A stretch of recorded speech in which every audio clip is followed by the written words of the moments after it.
All right, finishing up this saw cut. Gonna go from here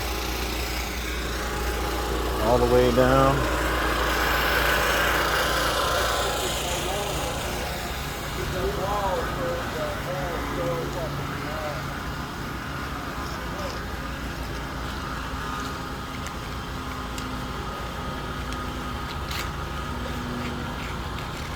Shouldn't have to check more than once. Just put some rock in there and we can get out. Well, let's not guess. Let's know.